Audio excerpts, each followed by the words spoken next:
Imaginez le visage d'un médecin quand il examine une patiente en phase terminale le matin, et que l'après-midi, la maladie a tout simplement disparu. Sans chirurgie, sans traitement, sans aucune explication scientifique possible. Ceci s'est produit à la fin du 19e siècle en Italie. Une femme souffrant d'un cancer agressif sur le front, qui saignait constamment et exhalait une odeur insupportable, fut déclarée en phase terminale par les médecins. Il n'y avait plus rien à faire. Ce n'était plus qu'une question de jours. Mais alors elle fit quelque chose de désespéré. Quelque chose que la médecine ne pouvait pas offrir. Et ce qui arriva ensuite défia toutes les lois de la science et ouvrit les portes du Vatican à l'un des procès de canonisation les plus extraordinaires de l'histoire de l'Église. Ceci est l'histoire vraie du miracle qui transforma Sainte Rita de Cassia en la sainte des causes impossibles. Rome, fin du 19e siècle. La ville éternelle bouillonnait de la modernité qui arrivait petit à petit, mais à l'intérieur des murs du Vatican, un processus silencieux et méticuleux se déroulait depuis des années. Des médecins, des théologiens, des historiens et des enquêteurs de l'Église se penchaient sur des documents, des rapports hospitaliers et des témoignages sous serment. L'objet d'un tel examen minutieux n'était pas une découverte archéologique ou un manuscrit ancien, mais quelque chose de beaucoup plus extraordinaire. La guérison instantanée et inexplicable d'une femme qui souffrait d'un cancer agressif sur le front. Les couloirs du Vatican résonnaient de débats houleux. Il y avait les sceptiques, naturellement, ceux qui exigeaient des preuves irréfutables que quelque chose au-delà de la médecine avait opéré dans ce corps malade. Il y avait aussi les dévots, qui voyaient dans cet événement la confirmation de siècles de vénération d'une femme humble, née dans les montagnes de l'Ombrie, 400 ans plus tôt. Entre des rapports médicaux jaunis par le temps et des lettres tachées de larmes, une vérité commençait à se consolider. L'impossible s'était produit. La plaie sur le front de la femme était décrite dans les rapports avec des détails troublants. La tumeur n'était pas seulement douloureuse, elle était répugnante. Elle saignait constamment, exhalait une odeur putride qui éloignait même les plus proches et croissait de manière implacable, consumant la peau saine environnante. Les médecins avaient tenté des cautérisations, des pommades, des compresses d'herbe et des substances chimiques alors disponibles. Rien ne fonctionnait. Au contraire, chaque tentative de traitement semblait seulement irriter davantage la masse charnue qui s'étendait, rouge et nécrotique, comme si elle avait une vie propre. La femme vivait recluse. Non par choix, mais par nécessité. Les gens détournèrent le regard lorsqu'ils la voyaient dans la rue. Les enfants pleuraient, effrayés. Des murmures cruels la suivaient, partout où elle passait. La plaie s'était transformée en stigmate social, l'isolant non seulement physiquement mais émotionnellement. La nuit, seule dans sa chambre obscure, elle pleurait des larmes qui brûlaient en coulant sur la plaie ouverte. La douleur physique était brutale, mais la solitude était pire. Ce fut au cours d'une de ces nuits de désespoir absolu que quelqu'un lui parla de Sainte Rita de Cassia. Une voisine plus âgée, mue par la compassion, lui raconta l'histoire de cette femme qui avait vécu des siècles auparavant, qui avait elle aussi porté une plaie sur le front, qui avait elle aussi connu une souffrance profonde, le rejet, la douleur incompréhensible, et qui maintenant du ciel intercédait pour les causes considérées comme impossibles. La femme malade, épuisée par des espoirs frustrés, résista initialement. Elle avait déjà tellement prié, elle avait demandé à tant de saints, elle avait fait tant de promesses. Qu'est-ce qui rendrait celle-ci différente? Mais il y avait quelque chose dans l'histoire de Sainte Rita qui résonnait dans sa propre souffrance. Cette plaie sur le front, cette solitude, cette acceptation de l'insupportable. Peut-être, juste peut-être, y avait-il quelqu'un au ciel qui comprenait vraiment sa douleur. Avec difficulté, elle s'enroula un linge autour de la tête, couvrant la plaie du mieux qu'elle put, et se dirigea vers l'église, où se trouvait une image de Sainte Rita. C'était un matin froid et brumeux. Ses mains tremblaient, non seulement à cause du froid, mais à cause du mélange de peur et d'espoir qui la consumait. En entrant dans le temple vide, le silence l'enveloppa comme une étreinte. Les bougies vacillaient devant l'autel, projetant des ombres dansantes sur les murs anciens. Là, devant l'image de la sainte aux yeux sereins et aux mains jointes en prière, la femme s'agenouilla. Elle ne put formuler de mots éloquents, elle ne récita pas de prières apprises par cœur. Elle pleura, tout simplement. Elle pleura des années de douleur, d'humiliation, de solitude absolue. Et puis, d'une voix rauque, elle murmura la seule prière que son cœur épuisé pouvait produire.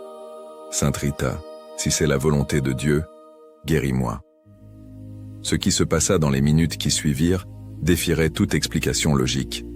Une paix profonde, inexplicable, descendit sur elle comme de l'eau fraîche sur une peau brûlée. Ce ne fut pas une sensation dramatique, il n'y eut ni tonnerre ni apparition, juste une quiétude absolue, le sentiment que pour la première fois depuis des années elle n'était pas seule. La douleur lancinante sur son front commença à diminuer, graduellement, doucement, comme une marée qui se retire. Quand elle toucha finalement la plaie de ses doigts tremblants, s'attendant à sentir la texture familière de la chair nécrosée, elle ne trouva que de la peau. De la peau lisse, intacte, saine. La tumeur avait disparu. Complètement. Il n'y avait pas de cicatrice, pas de marque, pas même une trace qu'il y avait eu là. Quelques minutes auparavant, une lésion cancéreuse qui la consumait depuis des années. La femme resta agenouillée, trop stupéfaite pour bouger. Ses mains touchaient son front à plusieurs reprises, incrédule. Ce n'était pas possible. Mais c'était réel. Elle se leva en titubant et courut vers le petit miroir près de l'entrée de l'église. À la faible lumière des bougies, elle vit son propre reflet, un visage qu'elle n'avait pas vu depuis si longtemps. Entier, sain, guéri. Le cri qui résonna dans l'église vide n'était pas un cri de douleur, mais de joie incontrôlable. Les cloches commencèrent à sonner pour la messe matinale, et lorsque les premiers fidèles entrèrent, ils trouvèrent la femme agenouillée devant l'image de Sainte Rita, sanglotant et répétant sans cesse « Merci, merci, merci ». Mais avant que cet extraordinaire miracle puisse arriver, avant que Sainte Rita de Cassia ne puisse devenir l'intercesseur des impossibles, elle dut parcourir un chemin terrestre marqué par des souffrances que peu auraient pu supporter. Son histoire ne commença pas dans la gloire, mais dans l'humilité d'un petit village italien, où une jeune fille ordinaire serait façonnée par le feu des tribulations pour devenir l'une des saintes les plus aimées de la chrétienté. L'année était 1381. L'Italie médiévale vivait des temps troublés, fragmentée en cités-États rivales qui se faisaient constamment la guerre. Dans la région montagneuse de l'Ombrie, de petits villages s'accrochaient aux pentes rocheuses, où les gens menaient des vies simples, marquées par le dur labeur de la terre et par la foi profonde qui soutenait leurs existences difficiles. Ce fut dans l'un de ces villages, appelé Roccaporena, que naquit Margherita Lotti. Le nom Rita viendrait plus tard, comme un diminutif affectueux que tout le monde adopterait. La maison où elle vint au monde était modeste, faite de pierres grises et de bois sombres, perchée sur une colline d'où l'on pouvait voir la vallée en contrebas et les montagnes environnantes, toujours présentes, toujours imposantes, comme des gardiennes silencieuses de ce coin du monde. Ses parents, Antonio et Amata Lotti, étaient des personnes d'un âge avancé qui avaient déjà perdu l'espoir d'avoir des enfants. Pendant des années, ils avaient prié, fait des promesses, visité des sanctuaires lointains. Quand Amata tomba finalement enceinte, ils virent cela comme un don direct de Dieu. Ce n'était pas seulement un enfant qu'ils attendaient, mais une réponse du ciel, un présent précieux qu'ils avaient imploré avec tant de ferveur. La naissance de Rita fut entourée d'histoires que les voisins raconteraient pendant des générations. On disait que la nuit de sa naissance, des abeilles blanches avaient entouré le berceau d'osier où la petite fille dormait, entrant et sortant de sa bouche entr'ouverte sans lui causer de mal. Au contraire, lorsque sa mère la trouva le matin, il y avait de petites gouttes de miel sur les lèvres rosées du bébé. Les simples paysans y virent un signe, bien que personne ne sût exactement de quoi il s'agissait. Rita grandit parmi les montagnes, respirant l'air pur et froid de l'hiver ombrien, marchant pieds nus dans les champs dorés de l'été. Son enfance fut marquée par la rudesse de la vie rurale médiévale, mais aussi par la tendresse de parents qui l'aimaient avec une dévotion presque religieuse. Antonio lui enseignait la justice et la paix, des valeurs pour lesquelles il était lui-même connu dans la région. Il travaillait comme médiateur dans les disputes locales, un pacificateur respecté qui croyait que même dans les plus grandes querelles, il y avait toujours de la place pour le dialogue et le pardon. Amata, quant à elle, transmettait à sa fille une foi inébranlable. Tous les matins, avant que le soleil ne se lève complètement, mère et fille s'agenouillaient ensemble devant un petit crucifix en bois, accrochés au mur de pierre. Les prières étaient murmurées dans un latin rudimentaire mélangé au dialecte local. Mais la dévotion était profonde, authentique, transformatrice. Dès son plus jeune âge, Rita manifesta une inclination pour la vie spirituelle. Alors que les autres enfants du village jouaient dans les champs ou aidaient avec un enthousiasme modéré aux tâches domestiques, Rita cherchait des moments de solitude. Elle avait un endroit préféré, une petite grotte naturelle sur le flanc de la montagne, à quelques minutes de marche de la maison. Là, assise sur une pierre froide, entourée du silence interrompu seulement par le vent qui sifflait entre les rochers, elle priait. Ce n'étaient pas des prières apprises par cœur ou des rituels vides. Rita conversait avec Dieu comme si elle conversait avec un ami présent. Elle lui racontait les oiseaux qu'elle avait vus, l'inquiétude de son père face à la sécheresse qui menaçait les récoltes, les rêves qu'elle faisait la nuit. Et elle demandait avec une sincérité émouvante de pouvoir un jour se consacrer entièrement à lui, peut-être dans un couvent lointain, en servant les pauvres et les malades. Ses parents connaissaient ces désirs de leur fille, et bien qu'ils les respectassent, ils s'inquiétaient aussi.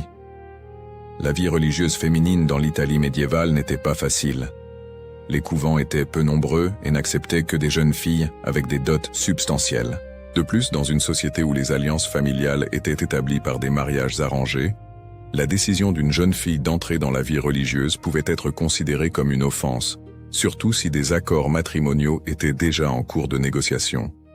Et il y avait en effet des conversations menées à l'insu de Rita.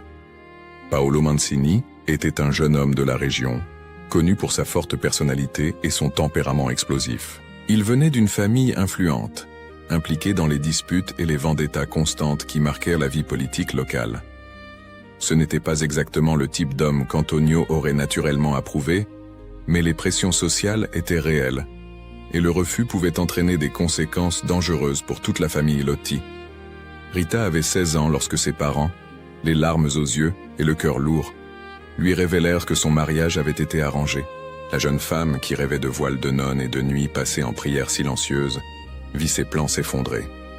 Elle aurait pu se rebeller, argumenter, refuser. Mais elle regarda les visages vieillis de ses parents, vit l'angoisse et le conflit qui les consumaient, et prit une décision qui marquerait toute sa vie. Elle accepta. Non pas avec joie, mais avec une obéissance qu'elle croyait être la volonté de Dieu. Si le chemin du couvent lui était fermé, alors Dieu devait avoir d'autres plans pour elle. Elle pria pour avoir la force d'être une bonne épouse, d'apporter la paix à une famille marquée par la violence, d'être lumière là où il y avait obscurité. Le mariage eut lieu par un matin froid d'hiver. L'église de Roccaporena était décorée de branches d'olivier, symbole de paix qui parut à Rita tristement ironique. Paolo attendait à l'autel, jeune et beau, mais avec des yeux durs qui ne reflétaient aucune tendresse. La cérémonie fut brève, les mots prononcés semblèrent résonner à vide dans les murs de pierre. Lorsqu'elle quitta la maison de ses parents pour emménager dans la résidence des Mancini, Rita n'emporta avec elle que quelques vêtements simples et le petit crucifix en bois devant lequel elle avait prié toute son enfance. Elle regarda derrière elle une dernière fois, voyant sa mère pleurer discrètement à la porte, et sentit qu'elle laissait derrière elle non seulement une maison, mais une partie fondamentale d'elle-même. La nouvelle vie qui l'attendait serait une épreuve de foi plus sévère que toute clôture conventuelle n'aurait pu l'être. La maison des Mancini était plus grande et plus imposante que l'humble demeure des Lotti, mais pour Rita, ces murs de pierre ressemblaient moins à un foyer qu'à une prison. La première année de mariage révéla l'étendue du gouffre entre ses rêves de jeunesse et la réalité brutale qu'elle vivait désormais. Paolo Mancini n'était pas un homme complètement mauvais, mais il était profondément marqué par l'environnement violent dans lequel il avait grandi. Fils d'une famille impliquée dans des querelles sanglantes, il avait appris très tôt que la force et l'intimidation étaient les seuls langages qui importaient. La gentillesse était perçue comme une faiblesse, le pardon comme une lâcheté, la paix comme une trahison des intérêts familiaux. Dans les premiers mois, il essaya d'être un mari raisonnable.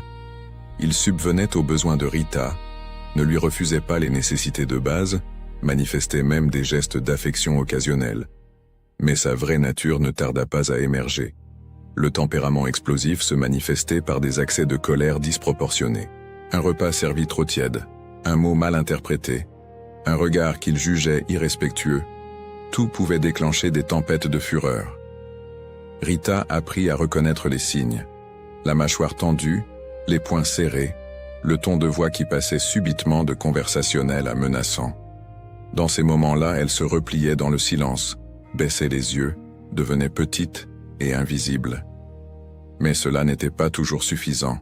Les nuits étaient les pires.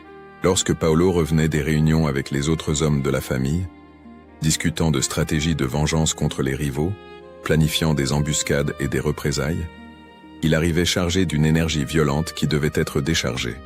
Parfois, ce n'étaient que des mots cruels, des humiliations murmurées dans l'obscurité. D'autres fois, c'étaient des bousculades, des tirages de cheveux, des marques que Rita cachait soigneusement sous des vêtements à manches longues. Elle n'en parla jamais à ses parents. Elle savait qu'Antonio, bien qu'étant un homme de paix, serait anéanti d'apprendre la souffrance de sa fille. Et Amata, déjà fragile de santé, ne supporterait pas le poids de cette vérité. De plus, dans une société où les femmes avaient très peu de droits, où le divorce était impossible et la séparation impensable, que pouvait-il faire? Rita était prisonnière de ce mariage, et tous deux le savaient, mais au milieu de la souffrance, Rita fit un choix qui changerait non seulement sa vie, mais le cours même de sa sainteté. Elle décida qu'elle ne serait pas vaincue par la haine, qu'elle ne permettrait pas à la cruauté de Paolo de transformer son propre cœur en pierre. Tous les matins, avant qu'il ne se réveillât, elle se levait silencieusement et s'agenouillait devant le crucifix qu'elle avait apporté de chez elle. Elle priait pour Paolo, non pas en demandant qu'il soit puni ou qu'elle soit libérée, mais en demandant que son cœur soit touché, transformé, guéri. Elle reconnaissait que la violence de Paolo était le fruit de générations de haine et de vengeance, un cycle vicieux qui emprisonnait aussi bien l'agresseur que la victime. Et elle, avec une foi qui défiait toute logique, croyait que l'amour pouvait briser ce cycle. Elle commença à répondre à la violence par des gestes de gentillesse. Quand Paolo criait, elle parlait doucement. Quand il la bousculait, elle lui préparait son repas préféré. Quand il l'humiliait devant les autres, elle le traitait avec respect en public. Ce n'était pas de la faiblesse ou une soumission passive. C'était une stratégie spirituelle consciente, une guerre contre le mal menée avec des armes de lumière. Lentement, presque imperceptiblement, quelque chose commença à changer. Paolo, habitué à provoquer la peur et le ressentiment, était déconcerté par les réponses de Rita. La colère qu'il s'attendait à trouver n'était pas là. La haine qui justifierait sa propre violence était absente. Au lieu de cela, il y avait une sérénité frustrante, une bonté persistante qui le désarmait. Il y eut une nuit, des années après le mariage, où Paolo rentra à la maison après une confrontation particulièrement violente avec une famille rivale. Il y avait du sang sur ses vêtements, le sang d'autres hommes. Il entra en titubant, s'attendant à ce que Rita recule d'horreur. Au lieu de cela, elle s'approcha calmement, l'aida à retirer ses vêtements tachés, chauffa de l'eau pour qu'il puisse se laver. Pendant qu'elle s'occupait de lui, Paolo commença à pleurer. Ce n'était pas quelque chose qu'il faisait souvent. Les hommes de son époque et de sa position se permettaient rarement une telle vulnérabilité. Mais là, devant cette femme qu'il avait maltraitée pendant des années et qui restait pourtant à ses côtés, quelque chose se brisa en lui. « Pourquoi ne me hais-tu pas ?» demanda-t-il, d'une voix rauque et brisée. « Pourquoi ne fuis-tu pas ?» Rita le regarda dans les yeux, vit au-delà de la violence et de l'orgueil, vit le garçon effrayé qui avait grandi en croyant que la force était synonyme de valeur, que l'amour était synonyme de faiblesse. « Parce que tu es mon époux, » dit-elle simplement, « et parce que je crois qu'il y a de la bonté en toi, même si tu ne parviens pas à la voir toi-même. » Cette conversation ne transforma pas Paolo instantanément. Les changements profonds se produisent rarement de manière soudaine. Mais ce fut un tournant. Progressivement, il commença à remettre en question les valeurs qui lui avaient été imposées depuis l'enfance. Il commença à réaliser que peut-être il y avait une autre façon de vivre, une autre façon d'être homme, une autre façon d'aimer. La transformation de Paolo, aussi lente et imparfaite fut-elle, apporta 2 présents à Rita, ses fils. Giangiacomo et Paolo Maria naquirent à quelques années d'intervalle, 2 garçons aux yeux sombres et à la forte personnalité comme leur père. Pour Rita, ils représentaient non seulement la joie de la maternité, mais aussi l'espoir qu'une nouvelle génération puisse être élevée avec des valeurs différentes, avec des cœurs façonnés par l'amour au lieu de la haine. Elle les élevait avec une dévotion fervente. Tous les soirs, elle leur racontait des histoires de saints et de martyrs, non pas les versions aseptisées et distantes, mais des récits vivants qui mettaient l'accent sur le pardon, la compassion, la miséricorde. Elle leur apprenait à prier, non pas avec la peur d'un Dieu punitif, mais avec la confiance en un Père aimant. Mais élever des enfants dans une famille marquée par des vendettas sanglantes était comme essayer de cultiver des fleurs délicates dans un sol empoisonné. Les garçons entendaient les conversations des hommes de la famille Mancini, absorbaient les histoires d'honneur et de vengeance, voyaient le respect que commandait la violence.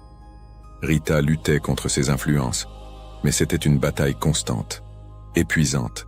Paolo, maintenant plus doux avec son épouse, était encore profondément empêtré dans les disputes familiales. Il avait essayé de s'en éloigner, mais la pression sociale était immense.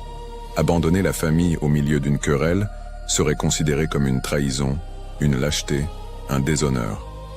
Et il restait ainsi, partagé entre l'homme qu'il était en train de devenir grâce à l'influence de Rita et l'homme que sa famille et la société exigeaient qu'il fût. Les années passèrent. Rita voyait les cheveux de Paolo commencer à grisonner sur les tempes, voyait ses fils grandir en jeunes hommes forts et impulsifs, voyait ses propres parents vieillir dans la petite maison de pierre à Roccaporena. La vie avait acquis une routine difficile, mais supportable. Les tempêtes de fureur de Paolo étaient rares maintenant, remplacées par une tendresse maladroite mais authentique. Rita osait croire que le pire était passé, que ses prières avaient été entendues, que l'amour avait vaincu. Elle se permit d'imaginer un avenir où elle pourrait voir ses fils grandir, se marier, lui donner des petits-enfants. Un avenir où elle et Paolo pourraient vieillir ensemble, peut-être même en paix. Mais le passé n'oublie jamais. Et par une nuit froide d'hiver, quand Rita avait presque 40 ans, le passé revint réclamer son prix de sang. Paolo quitta la maison cet après-midi-là comme il le faisait habituellement, pour régler des affaires dans la ville voisine.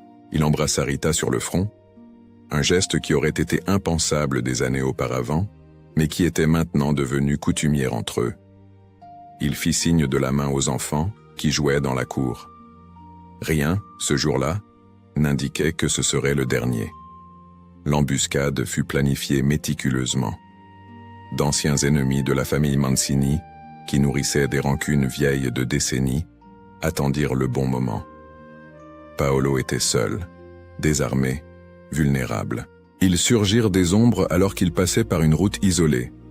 Des couteaux brillèrent brièvement sous la faible lumière du crépuscule. Ils le trouvèrent à l'aube. Des paysans qui passaient par la route virent d'abord les corbeaux tournoyer, puis le corps gisant dans une flaque sombre de sang déjà coagulé. Ils coururent jusqu'à la maison des Mancini, frappèrent à la porte avec urgence, délivrèrent la nouvelle que personne ne veut donner et que personne ne veut recevoir.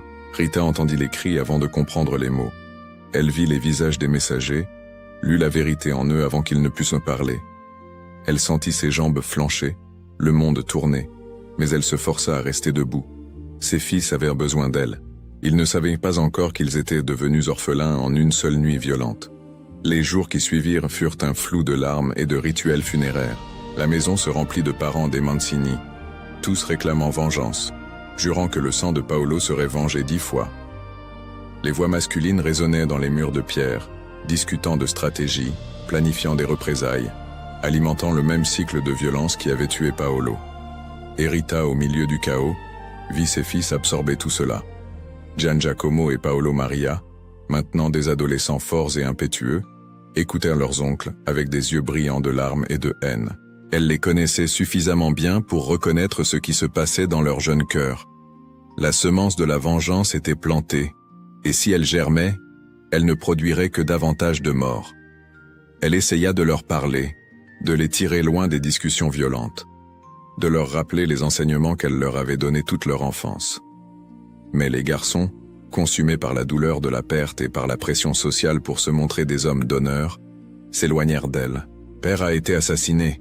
cria Giangiacomo d'une voix brisée mais déterminée. « Et nous allons venger sa mort. C'est notre devoir. » Rita regarda ces jeunes visages, y vit la même fureur qui avait dominé les yeux de Paolo des années auparavant, et sentit une terreur profonde. Non seulement pour la sécurité physique de ses fils, qui mourraient certainement s'ils entraient dans une guerre de vendetta contre des hommes expérimentés et cruels, mais surtout pour le destin de leurs âmes, car Rita comprenait quelque chose que la société autour d'elle ne comprenait pas.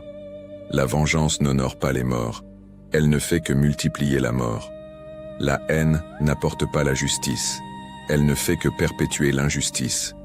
Et si ses fils se tachent les mains de sang, même si c'était le sang des assassins de leur père, ils porteraient cette tache pour toujours. Cette nuit-là, après que tous furent partis, Rita s'enferma dans sa chambre. Elle s'agenouilla devant le crucifix en bois, celui qui l'accompagnait depuis l'enfance, et fit une prière qui arracherait le cœur de n'importe quelle mère. « Seigneur, » murmura-t-elle d'une voix tremblante, « mes fils sont consumés par la haine. Ils veulent venger leur père et je sais que s'ils le font, ils perdront non seulement cette vie, mais la vie éternelle. S'il te plaît, Seigneur, je préfère les voir mourir dans ta grâce, plutôt que de les voir vivre souillés par le péché de la vengeance. S'il est nécessaire de choisir entre les avoir avec moi sur terre ou sauver au ciel, je choisis le ciel. » Ce fut la prière la plus difficile qu'elle eût jamais faite. Aller contre tous les instincts maternels, demander la mort de ses propres enfants, au lieu de leur sécurité. Mais Rita comprenait qu'il y avait des destins pires que la mort physique. Il y avait la mort de l'âme, la mort de la conscience, la mort de l'humanité qui transforme les hommes en monstres. Dieu entendit cette prière impossible. Quelques mois plus tard, une fièvre commença à se propager dans la région. C'était courant à cette époque, où des maladies incomprises balayaient des villages entiers sans prévenir. Giangiacomo tomba malade le premier. Le corps fort et jeune fut rapidement consumé par la fièvre. Rita s'occupa de lui jour et nuit, mettant des linges froids sur son front brûlant, murmurant des prières à ses oreilles, implorant qu'il pardonnât ceux qui avaient tué son père. Dans les derniers moments de conscience, le jeune homme regarda sa mère avec des yeux qui semblaient enfin comprendre. « Je pardonne, mère, » murmura-t-il. « Je pardonne. » Il mourut à 18 ans, pur et réconcilié avec Dieu, au lieu de mourir des années plus tard avec du sang sur les mains et la haine dans le cœur. Paolo Maria tomba malade immédiatement après. Le même processus se répéta. La fièvre, le délire, les soins incessants de Rita, les prières murmurées, et à la fin les mêmes mots de pardon avant de rendre l'esprit. Rita enterra ses deux fils dans un cimetière avec vue sur les montagnes, où ils avaient dû jouer enfants. Elle resta debout devant les tombes fraîchement creusées, deux cicatrices fraîches dans la terre et ne pleura pas. Elle n'avait plus de larmes. Elle avait tout perdu. D'abord ses rêves de vie religieuse, puis des années de sa jeunesse dans un mariage difficile, puis son mari, et maintenant ses fils. À 40 ans, elle se retrouvait complètement seule au monde. Mais quelque chose d'extraordinaire se passait en elle. Là où il ne devrait y avoir que désespoir et amertume, il y avait une paix étrange, une profonde certitude que ces morts, aussi douloureuses fussent-elles, avaient sauvé ses fils d'un destin pire. Les habitants de Rocaporena regardaient Rita avec un mélange de pitié et d'incompréhension. Comment cette femme maintenait-elle encore la foi après avoir tout perdu? Comment allait-elle encore à l'église, priait-elle encore, parlait-elle encore d'un Dieu aimant après tant de souffrances? Ils ne comprenaient pas que justement la souffrance avait affiné la foi de Rita comme l'or dans le feu. Elle n'aimait pas Dieu parce que sa vie était facile, mais précisément parce qu'elle savait que sans Dieu, il n'y aurait rien d'autre que le vide. Et maintenant, libérée enfin des obligations matrimoniales et maternelles, veuve sans enfant, Rita sentit renaître en elle cet ancien appel qui résonnait depuis l'enfance. La voix douce mais insistante qui l'invitait à une vie de consécration totale, à l'étreinte silencieuse des murs d'un couvent, à l'union complète avec l'époux céleste qui ne l'avait jamais abandonnée, même dans les moments les plus sombres. Il était temps de retourner à son premier amour. Il était temps de répondre enfin à l'appel qui avait été reporté, mais jamais oublié. Le couvent de Sainte-Marie-Madeleine à Cassia se trouvait à quelques heures de marche de Rocaporena. Rita connaissait son emplacement depuis des années, voyait ses tours de pierre au loin lorsqu'elle voyageait avec sa famille. Maintenant, à 40 ans, veuve et sans enfant, elle s'y dirigea le cœur rempli d'espoir et de détermination. Elle frappa à la lourde porte en bois par un matin froid. Une jeune novice répondit, regarda cette femme d'âge mûr aux vêtements simples et au visage marqué par la souffrance, et alla appeler la mère supérieure. La supérieure était une femme austère, aux yeux perçants et à la posture rigide. Elle écouta la demande de Rita avec une expression impassible. Lorsque Rita eut fini de parler, expliquant son désir de devenir religieuse, de dédier le reste de sa vie à Dieu entre ses murs sacrés, la mère supérieure hocha lentement la tête. « Je regrette, mais nous ne pouvons pas vous accepter. » Rita sentit les mots comme des coups de physique. « Mais pourquoi? J'ai la foi, j'ai la vocation, je peux travailler dur, je peux. » « Vous êtes la veuve d'un homme mort dans une vendetta ?» interrompit la supérieure d'une voix ferme. « Votre famille est impliquée dans des disputes sanglantes. Vous accepter serait apporter cette violence à l'intérieur de nos murs. Nous ne pouvons pas risquer la paix de la communauté. » C'était un refus basé sur le pragmatisme, non sur la cruauté. Les couvents de l'époque devaient se protéger des guerres constantes entre familles. Accepter une femme associée à une vendetta active pouvait entraîner des attaques, des menaces, des problèmes avec les factions rivales. Mais pour Rita, ce refus n'était pas seulement un obstacle pratique, c'était la négation de tout ce qui l'avait soutenu à travers les pertes récentes. C'était la porte du ciel qui se fermait sur son visage. Elle rentra chez elle en titubant, aveuglée par les larmes. Elle s'enferma dans sa chambre et pleura jusqu'à ne plus pouvoir respirer correctement. Après tout ce qu'elle avait supporté, après toutes les épreuves, même cela lui serait refusé? Était-ce trop demander un endroit silencieux pour prier, pour servir, pour enfin vivre la vocation qu'elle avait toujours ressentie? Mais Rita n'était pas une femme qui abandonnait facilement. Si elle l'avait été, elle n'aurait pas survécu à tout ce qu'elle avait traversé. Elle sécha ses larmes, se leva et commença à travailler à la solution du problème. Si la question était la vendetta, alors elle résoudrait la vendetta. Elle commença une campagne de pacification qui durerait des mois. Elle visita les familles ennemies des Mancini, une par une. Elle s'assit dans des cuisines humbles, but de l'eau offerte par des mains qui avaient versé le sang de son mari, et parla de pardon. Ce n'était pas facile. Il y eut des moments où les mots restaient coincés dans sa gorge, quand le visage des assassins de Paolo brillait dans sa mémoire avec une clarté douloureuse. Mais elle persista. Elle parla aux matriarches âgés, qui nourrissaient encore des haines anciennes. Elle conversa avec des jeunes hommes prêts à continuer le cycle de la violence. Peu à peu, sa sincérité authentique, son pardon radical, commencèrent à toucher des cœurs endurcis. Si cette femme qui avait perdu mari et enfant pouvait pardonner, qui était-il pour continuer à nourrir de la rancune? La paix fut tissée lentement, douloureusement. Des accords furent conclus, des serments furent échangés, des ennemis se serrèrent la main pour la première fois depuis des décennies. Rita devint connue dans la région non seulement comme la veuve de Paolo Mancini, mais comme la pacificatrice, la femme qui avait réussi l'impossible. Quand elle revint finalement au couvent de Sainte-Marie-Madeleine, des mois plus tard, elle apportait des lettres des deux familles autrefois en guerre, attestant que la paix avait été établie. Elle présenta les documents à la mère supérieure, les mains tremblantes. La supérieure lut les lettres en silence puis regarda Rita avec une expression différente. Il y avait du respect maintenant, peut-être même de l'admiration. « Vous avez réussi à unir des familles qui se faisaient la guerre depuis des générations, » dit-elle lentement. « Ce n'est pas l'œuvre d'une simple humaine. » Mais même ainsi, la supérieure hésita. Il y avait une autre question. Rita avait 40 ans. La plupart des novices étaient des adolescentes ou des femmes au début de la vingtaine. Accepter une candidate d'âge mûr, sans dot substantielle, qui portait les marques visibles de tant de souffrance, était irrégulier, problématique. « J'ai besoin de temps pour réfléchir », dit-elle finalement. Rita rentra chez elle une fois de plus, mais cette fois elle ne pleura pas. Elle pria. Toutes les nuits, agenouillée devant son crucifix, elle demandait à ses saints préférés d'intercéder pour elle.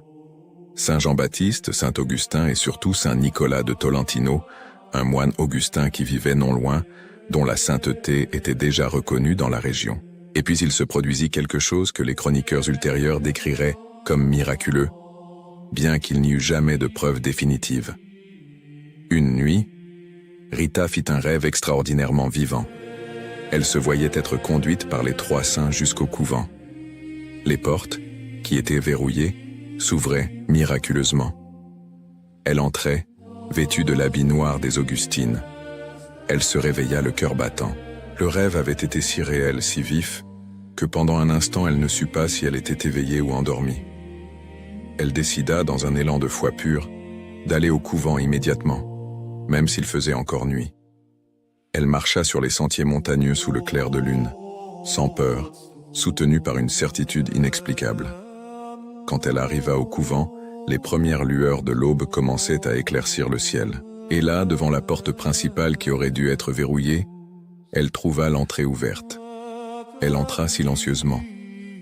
Le couvent était encore endormi, les religieuses dans leurs cellules. Rita se dirigea directement vers la chapelle, s'agenouilla et attendit. Lorsque les religieuses descendirent pour les prières matinales, elles la trouvèrent là, une femme inconnue, agenouillée au centre de la chapelle, priant les yeux fermés. La confusion fut immédiate. Comment était-elle entrée? Qui était-elle? La porte était verrouillée, elle était toujours verrouillée pendant la nuit. La mère supérieure s'approcha, reconnut Rita, et son visage pâlit. « Comment êtes-vous entrée ici ?» Rita ouvrit les yeux, et en eux il y avait une paix profonde, inébranlable. « Les saints m'ont amenée, dit-elle simplement. Elles auraient pu l'expulser comme une folle ou une intruse.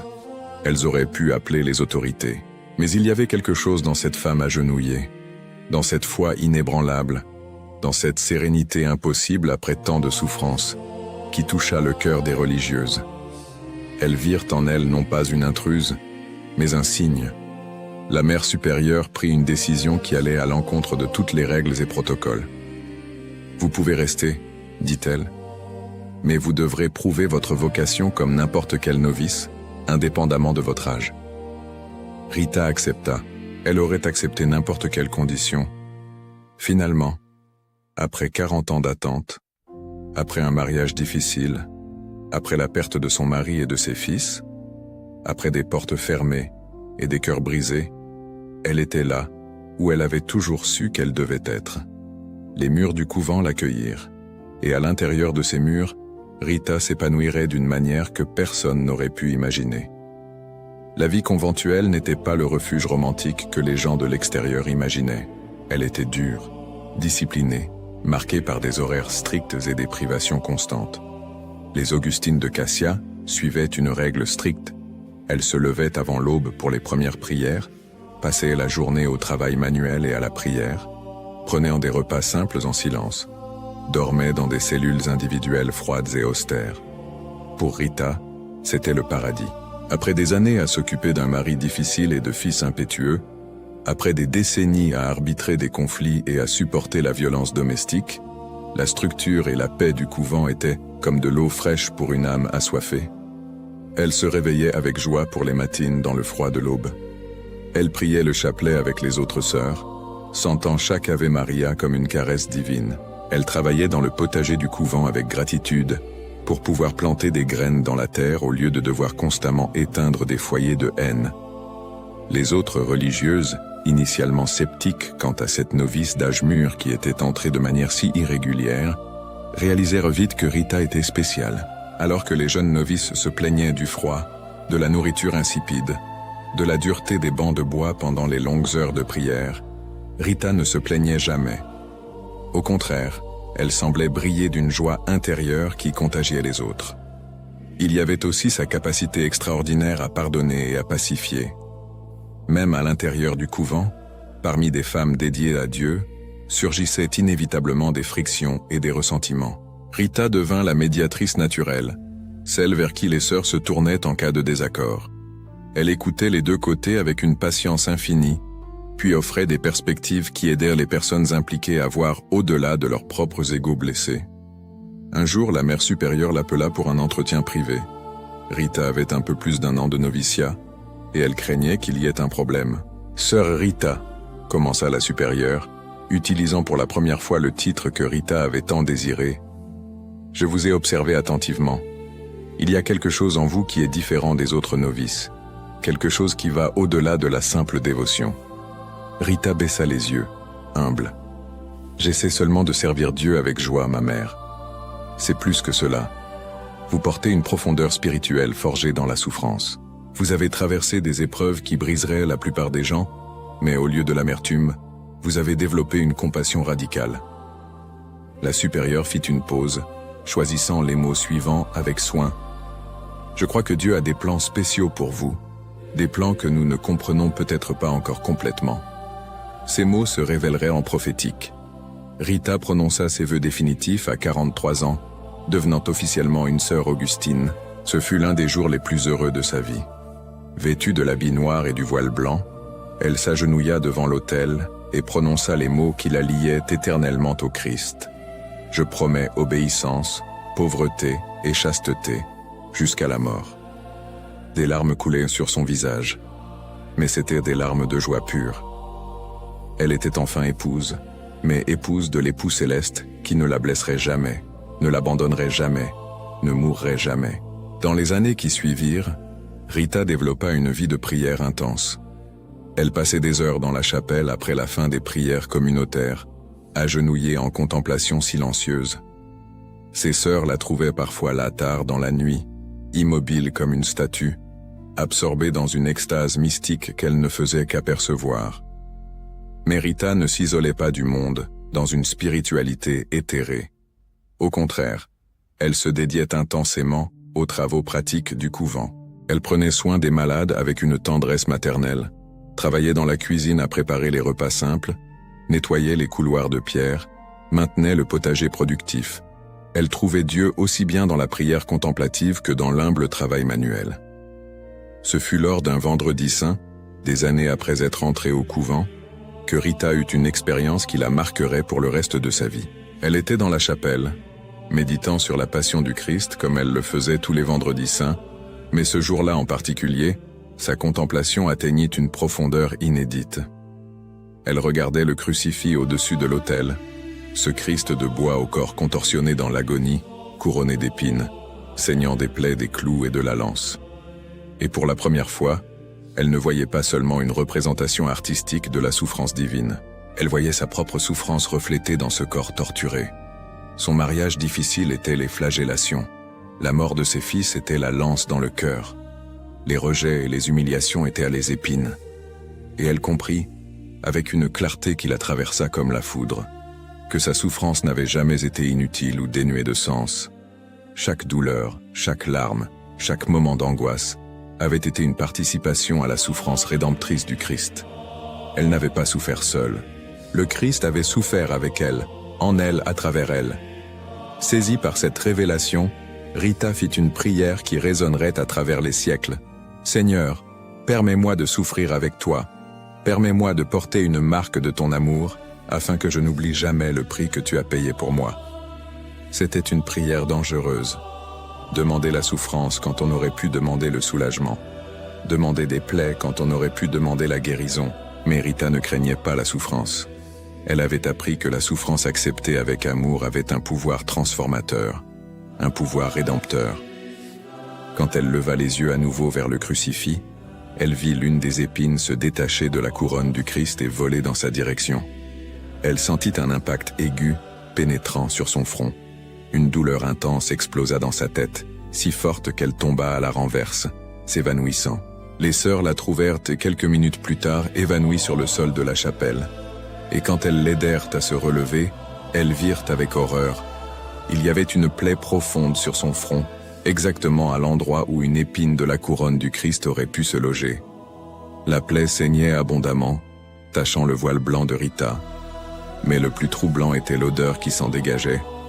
Ce n'était pas l'odeur normale du sang et de la chair blessée, c'était une odeur putride, nauséabonde, qui faisait reculer les gens instinctivement. La mère supérieure envoya immédiatement chercher un médecin. L'homme examina la plaie sur le front de Rita avec une perplexité croissante. Il n'y avait pas de coupure visible, pas d'objet perforant qui aurait pu la causer. La plaie était simplement là, comme si elle avait jailli de l'intérieur de la peau elle-même. « Je n'ai jamais vu une chose pareille », murmura le médecin, nettoyant soigneusement le sang. « Cela ressemble à une perforation profonde, mais il n'y a pas d'entrée visible. C'est comme si elle avait été causée par quelque chose d'interne. » Il appliqua des onguents, fit des bandages, prescrivit le repos. Mais la plaie ne s'améliorait pas. Au contraire, elle commença à pourrir.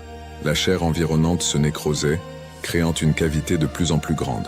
L'odeur devenait progressivement pire, si forte que les gens ne pouvaient pas rester proches de Rita sans ressentir des nausées. Les autres religieuses commencèrent à l'éviter. Non par méchanceté, mais parce que l'odeur était véritablement insupportable. Rita mangeait seule, priait dans le coin le plus éloigné de la chapelle, dormait dans une cellule isolée. Celle qui était entrée au couvent cherchant la communion et l'appartenance se retrouvait maintenant isolée à nouveau, marquée par un stigmate visible qui la séparait de tous. Mais Rita accepta cela avec la même sérénité qu'elle avait accepté toutes les autres souffrances de sa vie. Elle comprenait qu'elle avait demandé à participer à la souffrance du Christ, et le Christ avait été rejeté, isolé, considéré comme impur. Si sa plaie la rendait répugnante aux autres, alors elle partageait non seulement la douleur physique du Christ, mais aussi sa solitude et son rejet. Elle passait des heures à soigner la plaie seule, nettoyant le pus qui s'écoulait constamment, changeant les bandages tachés. La douleur était constante, lancinante, parfois si intense que des larmes coulaient involontairement sur son visage. Mais elle ne se plaignit jamais, ne demanda jamais que la plaie fût retirée, ne se demanda jamais pourquoi cela lui était arrivé. Les années passèrent. La plaie demeurait, immuable dans son refus de cicatriser. Rita vieillissait, ses cheveux blanchissaient sous le voile, ses mains développaient les taches et les tremblements de l'âge avancé, mais la plaie sur son front semblait figée dans le temps, toujours ouverte, toujours saignante, exhalant toujours cette odeur terrible. Il n'y eut qu'une seule exception documentée. Lorsque le pape vint visiter la région et convoqua les religieuses du couvent pour une audience publique, la mère supérieure hésita à inclure Rita. Comment pourrait-elle présenter au Saint-Père une nonne avec cette plaie répugnante? Rita pria fervemment. « Seigneur, si c'est ta volonté que j'y aille, retire temporairement cette plaie. » Non par vanité, mais pour ne pas causer de scandale ni apporter de déshonneur au couvent. Miraculeusement, le matin de l'audience papale, la plaie s'était refermée. La peau était lisse, sans marque visible. Rita put y aller avec les autres sœurs, s'agenouiller devant le pape, recevoir sa bénédiction. Mais dès qu'elle retourna au couvent, la plaie se rouvrit. Le sang recommença à couler, l'odeur revint avec pleine force. Et Rita accepta cela avec gratitude, comprenant que cette marque était sa vocation particulière, son appel unique à partager la croix du Christ d'une manière que peu étaient invités à expérimenter. Les dernières années de sa vie furent marquées par une faiblesse croissante. La plaie constante draina ses forces. La perte continue de sang la rendit anémique et pâle. Elle restait de plus en plus longtemps alitée, incapable de participer aux activités du couvent. Mais même confinée à son lit, Rita irradiait une paix qui touchait tous ceux qui la visitaient. De jeunes novices, curieuses de cette nonne âgée avec la plaie mystérieuse, venaient jusqu'à sa cellule et en ressortaient transformées. Il y avait quelque chose dans ses yeux, une profondeur d'amour et d'acceptation qui transcendait la souffrance visible. Un hiver rigoureux s'abattit sur Cassia. La neige couvrait les montagnes. Des vents glacés hurlaient dans les couloirs du couvent. Rita était mourante. Tout le monde le savait. Sa respiration était devenue superficielle, son pouls faible. Une cousine qui vint lui rendre visite lui demanda si elle désirait quelque chose. « J'aimerais, » murmura Rita d'une voix faible, « avoir une rose du jardin de ma maison à Rocaporena et 2 figues. » La cousine regarda par la fenêtre la neige qui tombait à gros flocons. C'était janvier, le plein hiver. Il n'y avait ni rose ni figues à cette époque de l'année, encore moins par ce froid brutal. Mais elle promit d'essayer, juste pour apporter un peu de réconfort à la moribonde. Elle marcha jusqu'à Rocaporena, à travers la neige profonde, plus par devoir que par espoir. Quand elle arriva au jardin de l'ancienne maison des Lotti, maintenant abandonnée, elle ne s'attendait à trouver rien d'autre que des plantes mortes et des branches nues. Mais là, au milieu de la neige, poussant sur une branche qui aurait dû être morte, il y avait une rose. Une unique rose rouge, épanouie, parfaite, comme si c'était le plein été. Et sur le figuier, couvert de glace, 2 figues mûres pendaient, un spectacle impossible. La cousine les cueillit de mains tremblantes, ayant du mal à croire ce qu'elle voyait. Elle courut jusqu'au couvent, entra dans la cellule de Rita et déposa la rose et les figues sur la couverture. Rita sourit, toucha doucement les pétales de la rose de ses doigts faibles. « Dieu est bon », murmura-t-elle. « Même dans l'hiver le plus froid, il peut faire fleurir des miracles. » Ce fut la dernière fois qu'elle parla. Dans les heures qui suivirent, elle glissa doucement dans l'inconscience. Les sœurs se rassemblèrent autour de son lit, récitant le chapelet, chantant de doux hymnes. Rita mourut un matin de mai 1457, à l'âge de 76 ans. Au moment où son esprit partit, des témoins jurèrent qu'un parfum doux emplit la cellule, complètement différent de l'odeur putride qui s'échappait de sa plaie depuis tant d'années. C'était l'odeur des roses et des lilas, du printemps et du renouveau. Et lorsqu'elles préparèrent son corps pour l'inhumation, elles découvrirent quelque chose d'extraordinaire. La plaie sur son front, qui n'avait jamais cicatrisé de son vivant, était complètement fermée. La peau était lisse, parfaite, comme si elle n'avait jamais existé. Le corps de Rita fut placé dans un simple cercueil en bois et transporté à l'église du couvent pour que les gens puissent lui faire leurs adieux. Elle s'attendait à peut-être quelques dizaines de dévots locaux. Au lieu de cela, des centaines commencèrent à arriver. La nouvelle de la mort de la nonne à la plaie miraculeuse s'était rapidement répandue dans la région. Les gens venaient de villages lointains, beaucoup racontant des histoires de grâce reçues. Une femme jura que Rita lui était apparue en rêve des années auparavant, sauvant son fils d'une maladie mortelle. Un homme apportait des fleurs, remerciant pour une réconciliation impossible avec un frère à qui il n'avait pas parlé depuis des décennies. Une jeune femme pleurait, disant que l'intercession de Rita lui avait donné la force de pardonner à son père abusif. Quand vint le moment de fermer le cercueil et de l'enterrer, quelque chose d'étrange se produisit. Le corps ne montrait aucun signe de décomposition. Des jours passèrent, puis des semaines. Le corps restait incorrompu, comme si Rita était simplement endormie. La peau restait douce, les traits sereins, sans rigidité cadavérique. Les autorités ecclésiastiques furent appelées pour enquêter. Des examens furent effectués. Il n'y avait pas d'embaumement, pas de processus de conservation artificielle. Scientifiquement, le corps aurait dû être en état de décomposition avancée, mais il ne l'était pas.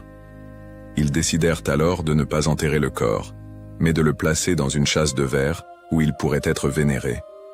Là, Rita est restée, visible pour tous, défiant les lois naturelles de la mort. Les années se transformèrent en décennies, les décennies en siècles. La renommée de Rita se répandit dans toute l'Italie, puis en Europe, puis dans le monde. Son sanctuaire à Cassia devint une destination pour les pèlerins de tous les continents. Mais Rita restait seulement vénérée, non canonisée. L'Église est rigoureuse dans ses processus, surtout lorsqu'ils impliquent des phénomènes extraordinaires. Ils avaient besoin d'un miracle authentique, incontestable, documenté méticuleusement selon les normes scientifiques et théologiques les plus rigoureuses. Ils avaient besoin de quelque chose qui ne pouvait pas être expliqué par la coïncidence ou la suggestion psychologique. Ils avaient besoin d'une preuve tangible que Rita, du ciel, continuait d'intercéder pour ceux qui souffraient. Et alors se produisit le cas de la femme atteinte du cancer sur le front. L'année était proche de 1900. Les registres exacts varient, certains historiens pointent vers 1895, d'autres vers 1897. Ce qui importe n'est pas la date précise, mais le fait extraordinaire qui se produisit. La femme, dont le nom fut gardé secret par respect pour sa vie privée, vivait dans un petit village italien. Elle avait une famille, de jeunes enfants, une vie ordinaire, jusqu'à ce que la plaie apparaisse. Elle commença par une petite protubérance sur le front, une irritation qu'elle ignora initialement. Mais elle grandit. Les médecins tentèrent tout ce que la médecine de l'époque offrait, des chirurgies rudimentaires qui enlevaient une partie de la tumeur, mais elle revenait toujours, plus grande et plus agressive. Des pommades à base d'arsenic qui brûlaient la peau saine environnante sans toucher le cancer. Des saignements thérapeutiques qui ne faisaient qu'affaiblir la patiente. La plaie se transforma en une horreur visible. Elle occupait une bonne partie du front, une masse rouge et nécrotique qui saignait spontanément. L'odeur était si intense que la femme devait rester isolée dans une pièce séparée de sa propre famille. Ses enfants pleuraient pour la voir, mais elle gardait ses distances, ne voulant pas les traumatiser par la vision de leur mère défigurée. Les médecins déclarèrent finalement le cas terminal. Il n'y avait plus rien à faire. Ce n'était plus qu'une question de temps avant que l'infection généralisée ou l'hémorragie incontrôlable ne la tue. Des semaines, peut-être des jours. Ce fut dans cet état de désespoir absolu que la femme entendit parler de Sainte Rita de Cassia. Une voisine, catholique dévote, lui raconta l'histoire de cette religieuse qui avait elle aussi eu une plaie sur le front, qui avait elle aussi souffert d'isolement et de douleur, mais qui était restée fidèle jusqu'à la fin, et qui, maintenant, du ciel, était connue comme la sainte des causes impossibles. La femme n'avait plus rien à perdre. Sa situation était littéralement impossible selon les normes médicales. S'il y avait une sainte pour les cas impossibles, alors peut-être, juste peut-être, il y avait de l'espoir. Le visage couvert d'un voile épais pour cacher la plaie répugnante, soutenue par des membres de sa famille qui la tenaient de chaque côté, elle fut conduite jusqu'à l'église où se trouvait une image de Sainte Rita. Chaque mouvement était douloureux, chaque respiration une lutte. Le sang s'écoulait par le bandage, tachant le voile. À l'intérieur de l'église, les gens reculèrent lorsqu'ils la virent. L'odeur traversait le tissu qui couvrait son visage. Des murmures coururent dans les rangées de bancs. Mais la femme s'en moqua. Elle avança en titubant jusqu'à l'autel où l'image de Sainte Rita était placée. Elle s'agenouilla, ou plutôt, elle se laissa tomber à genoux, n'ayant plus la force d'une génuflexion appropriée. Elle regarda cette image de plâtre peint, le visage serein de la sainte qui avait elle aussi connu les plaies et le rejet. Elle n'eut pas de mots élaborés, elle ne connaissait pas de prière formelle dédiée à Sainte Rita. Elle ouvrit simplement son cœur et laissa échapper ce qu'il contenait. Désespoir, douleur, mais aussi une faible lueur d'espoir. « Sainte Rita », murmura-t-elle d'une voix rauque, « si c'est la volonté de Dieu, guéris-moi. Je ne demande pas de le mériter, mais par miséricorde, j'ai de jeunes enfants qui ont besoin de moi. Mais s'il faut souffrir davantage, alors donne-moi la force d'accepter. » Et alors cela se produisit. Le décrire adéquatement est presque impossible. Les témoins qui étaient à présent jurèrent avoir senti un changement dans l'atmosphère, comme si l'air lui-même était devenu plus dense, plus chargé. Certains virent une douce lumière émaner de l'image de Sainte Rita. D'autres ne sentirent qu'une paix profonde descendre sur l'église. La femme agenouillée sentit quelque chose de différent. Une sensation de chaleur intense sur son front, comme si quelqu'un avait posé une main chaude sur la plaie. Ce n'était pas douloureux, c'était réconfortant. La chaleur s'intensifia, se répandit, pénétra profondément dans la chair malade. Et puis, aussi subitement que cela avait commencé, cela s'arrêta. La femme leva une main tremblante jusqu'à son front. Elle toucha l'endroit où aurait dû se trouver la plaie ouverte, mais au lieu de chair nécrosée et de sang, elle sentit seulement de la peau. De la peau lisse, intacte, saine. Elle arracha le voile qui couvrait son visage. Les gens autour crièrent, non pas d'horreur, mais de stupeur. La plaie avait disparu. Complètement. Il n'y avait pas de cicatrice, pas de marque, pas même une tache là où, quelques minutes auparavant, il y avait eu une lésion cancéreuse qui consumait la moitié de son front. La femme touchait frénétiquement son propre visage, incrédule. Elle courut vers une fenêtre où entrait la lumière du soleil, examina son reflet dans le verre. Ce n'était pas une illusion, ce n'était pas l'imagination. Le cancer avait disparu. Instantanément, miraculeusement. Le tumulte dans l'église fut immense. Les gens pleuraient, criaient des louanges, s'agenouillaient. Le prêtre fut appelé en hâte, examina la femme guérie, interrogea les témoins. Tout fut documenté méticuleusement. Dans les jours qui suivirent, la femme fut examinée par les mêmes médecins qui avaient déclaré son cas terminal.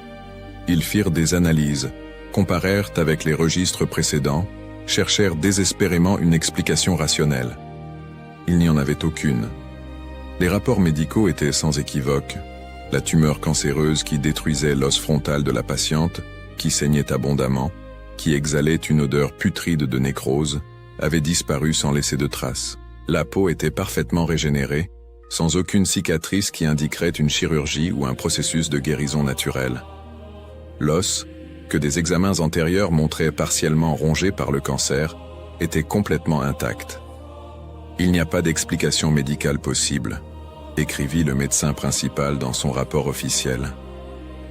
La disparition totale d'une lésion néoplasique maligne de cette magnitude, sans intervention chirurgicale ou thérapeutique, est scientifiquement impossible. Je classe ce cas comme une guérison miraculeuse. L'Église entama immédiatement un processus rigoureux d'enquête. Des commissions furent formées. Des théologiens examinèrent l'orthodoxie du cas. Des médecins de renommée internationale furent convoqués pour réévaluer les rapports. Des témoins furent interrogés sous serment. Chaque détail fut examiné à la loupe. Le processus prit des années. L'Église ne se presse pas dans ses affaires. Mais la conclusion fut unanime. Il s'agissait d'un miracle authentique, attribué à l'intercession de Rita de Cassia. Le 24 mai 1900, presque 450 ans après sa mort, Rita fut officiellement canonisée par le pape Léon XIII lors d'une cérémonie grandiose à Rome. Des milliers de pèlerins de toute l'Europe remplirent la place Saint-Pierre pour témoigner du moment où cette femme humble de Rocca-Porena fut déclarée sainte par l'Église universelle. Le miracle de la femme guérie du cancer devint le signe définitif que Rita du ciel continuait sa mission terrestre d'apporter l'espoir aux désespérés, la consolation aux affligés, la guérison aux blessés. Aujourd'hui, plus d'un siècle après sa canonisation, Sainte Rita de Cassia demeure l'une des saintes les plus aimées et invoquées du monde catholique. Son sanctuaire à Cassia reçoit des millions de pèlerins annuellement, venant de tous les continents, parlant toutes les langues, mais unis par la même quête: l'aide dans des situations qui semblent impossibles. Il marche dans les couloirs du couvent où elle a vécu, touche les murs de pierre qu'elle a touchés, s'agenouille devant son corps incorrompu qui reste visible dans la châsse de verre, défiant des siècles de mort, et il prie. Il prie pour des mariages détruits qui ont besoin d'être restaurés, pour des maladies terminales qui ont besoin de guérison, pour des enfants égarés qui ont besoin de revenir, pour des dettes impossibles qui ont besoin d'être remboursées, pour des addictions qui ont besoin d'être vaincues, pour des pardons qui doivent avoir lieu. Et les miracles continuent. Pas toujours sous la forme dramatique du cancer guéri instantanément. Parfois, ce sont des miracles silencieux. Un cœur endurci qui s'ouvre enfin au pardon. Un toxicomane qui trouve la force pour un jour de plus de sobriété. Un couple au bord du divorce qui redécouvre l'amour oublié. Une dette inattendument pardonnée. Une maladie qui, contre toute attente, entre en rémission. L'histoire de Rita résonne parce qu'elle est profondément humaine. Elle n'a pas été une mystique éthérée qui a flotté au-dessus des difficultés terrestres. Elle a subi des abus domestiques. Elle a perdu des enfants. Elle a connu le rejet, l'isolement, la douleur physique insupportable. Elle a porté une plaie répugnante qui l'a séparée de la communauté. Elle a vécu des épreuves qui briseraient la plupart des gens. Mais elle a choisi, constamment, de répondre à la souffrance par l'amour. Elle a pardonné à son mari violent. Elle a prié pour ses fils qui voulaient se venger. Elle a accepté la plaie stigmatisante comme participation à la croix du Christ. Elle a pacifié des familles en guerre. Elle a aimé quand il aurait été plus facile de haïr. Elle a fait confiance quand il aurait été plus logique de désespérer. Et dans ce choix radical de l'amour au milieu de la souffrance, Rita a touché quelque chose de fondamental de l'expérience humaine. Parce que nous faisons tous face à l'impossible. Nous portons tous des blessures. Nous connaissons tous des nuits sombres de l'âme où il semble que Dieu est distant ou absent. La vie de Rita nous dit que même dans ces nuits les plus sombres, nous ne sommes pas seuls. Que la souffrance acceptée avec amour a un pouvoir transformateur. Qu'aucune situation n'est vraiment impossible pour celui qui a la foi. Que les miracles se produisent encore, non parce que nous les méritons, mais parce que Dieu est miséricordieux. Le miracle officiel qui a conduit à sa canonisation, cette femme guérie instantanément d'un cancer sur le front, reste un symbole lumineux de cette vérité. C'était une situation médicalement impossible. Les médecins avaient abandonné. La mort semblait inévitable. Mais la foi a ouvert une porte là où la logique ne voyait que des murs. Aujourd'hui, quand quelqu'un est désespéré, quand toutes les portes semblent fermées, quand les médecins hochent la tête et les avocats disent qu'il n'y a pas d'issue, quand les relations semblent irrémédiablement détruites et les situations financières irréversiblement ruinées, il y a un nom murmuré dans des millions de foyers à travers le monde. Sainte Rita. Ils allument une bougie rouge. Ils déposent une rose devant son image, et ils prient, comme cette femme pria des siècles auparavant.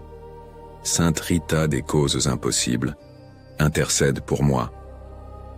Et elle intercède, ne promettant pas que toute souffrance sera enlevée, ou que toute demande sera exaucée exactement comme nous le souhaitons, mais garantissant que nous ne sommes jamais seuls dans nos impossibilités, qu'il y a quelqu'un qui comprend parfaitement notre douleur parce qu'il l'a vécue, que l'amour est plus fort que toute blessure, que l'espoir survit même dans les hivers les plus rigoureux, que les miracles peuvent fleurir comme des roses dans la neige. Ceci est la promesse de Sainte Rita de Cassia, la sainte des causes impossibles. Une promesse scellée par le miracle officiel d'une femme guérie lorsque tout espoir humain s'était éteint. Une promesse qui reste vivante, transformant le désespoir en espoir, les blessures en guérison, les impossibles en miracles.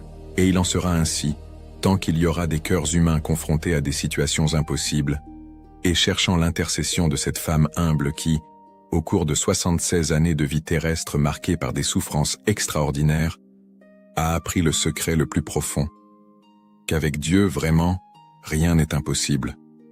Prière.